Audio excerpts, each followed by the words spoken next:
सामने आई लखीसराय सीट को लेकर अपडेट है, जहां कांटे की टक्कर लगातार देखने को मिल रही है। डिप्टी सीएम विजय सिन्हा जो है 69 वोटों से पीछे चल रहे हैं।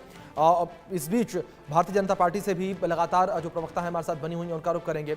मैम, जिस तरीके से लगातार ये आंकड़े निकलकर सामने आ रहे हैं, जहां एक और साफ तौर पर अगर महागठबंधन को लेकर बात करें तो वहां जो एक संतुष्टि है वो अभी से नजर आने लगी है। लेकिन मेरा सवाल यहां पर यह है कि क्या ऐसा नहीं लगता कि संतुष्टि जो है वो कुछ देर पहले ही है, क्योंकि तमाम जो जानकार जो विश्लेषक हमारे साथ जुड़े हुए हैं वो भी लगातार यही कह रहे हैं कि अभी थोड़ा इंतजार करने की जरूरत है।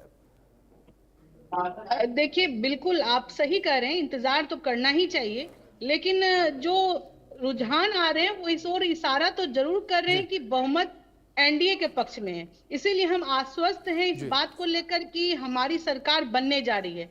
आंकड़ा जो दिख रहा है उससे वो ज्यादा भी हो सकता है कि उससे थोड़ा बहुत कम भी हो, लेकिन परिणाम बिल्कुल तय दिख रहा है। जो टीवी स्क्रीन पर जो नजर आ रहा है, जो आंकड़े जो नजर आ रहे हैं, उस आधार पर मैं दावे के साथ कह सकती हूँ कि इस बार हमारी प्रचंड बहुमत की सरकार बनेगी और एनडीए के नेतृत्व में फिर से 5 वर्ष हम लोग बहुत ही सशक्त रूप से और स्थिर रूप से हम लोग सरकार चलाएंगे। और ठीक है मैम, सरकार बनने का दावा आप कर रही हैं, ठीक है, सरकार बनने का दावा जिस तरीके से आपने किया, मैं त्यागी जी का रुख करूंगा क्योंकि मुझे उनके पास जाना था। जिस तरीके से उन्होंने हरियाणा का जिक्र किया था, त्यागी जी आपने हरियाणा का जिक्र किया था, हरियाणा को लेकर मैं आपके पास आऊंगा। जिस तरीके से आपने कहा कि हरियाणा में भी जो दावे किए जा रहे थे, जो शुरुआती रुझान थे वो आप लोगों के पक्ष में थे, लेकिन नतीजे बदल गए।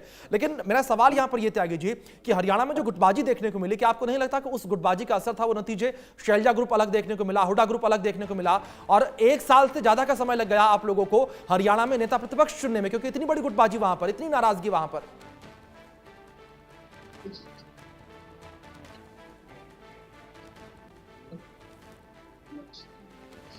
चलिए, था कोई तकनीकी खामी की वजह से त्यागी जी तक आवाज शायद नहीं पहुंच पा रही। हम फिर से रिकनेक्ट करेंगे, सवाल उनसे मैं यही दोहराऊंगा। लेकिन दूसरी ओर आलोक सर, मैं आपका रुख करूंगा। और जिस तरीके से हम अभी जिक्र कर रहे थे, यहाँ पक्ष विपक्ष लगातार आमने सामने अब है, अपने अपने दावे जाहिर तौर पर पेश किए जा रहे हैं शुरुआती रुझानों को लेकर। लेकिन क्या आप आलोक सर, आपको भी लगता है कि ये महागठबंधन की विपक्ष की एक बड़ी कह सकते हैं कि भूमिका रही है कि हार को एक्सेप्ट नहीं किया? जहां जीत गए वहां तो जश्न खूब बनाया, लेकिन जहां हार गए वहां पर ठीकरा उन्होंने ईवीएम पर फोड़ दिया, चुनाव आयोग पर फोड़ दिया।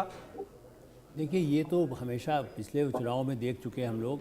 और जिस तरह से आपने हरियाणा का जिक्र किया जी, दिलचस्प बात यह है कि जिस वोट चोरी का अभी उन्होंने एक अपना जो बम फोड़ा था राहुल गांधी जी ने, वो कितना खुश हो गया। वो ब्राजील की महिला, उसने कहा भाई मैं तो 20 साल से कभी गई नहीं। जबकि आज सुबह भी मैंने हमारे चैनल पर दूसरी जगह भी देखा, जब वो उनके प्रवक्ता कह रहे हैं कि कांग्रेस के प्रवक्ता की, देखिए ब्राज़ील की महिला ने आके वोट डाल दिया।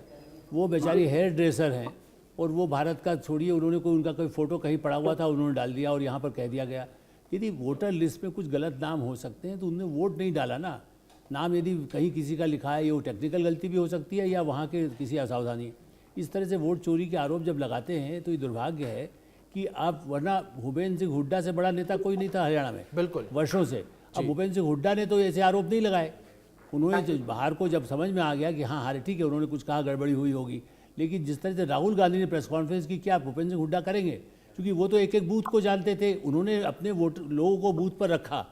यदि चोरी होनी थी तो बूथ पर ही, वहीं पर पता चल जाता साहब ये गलत आदमी वोट डाल रहा है। देखिए, हरियाणा या छोटी जगह पर अभी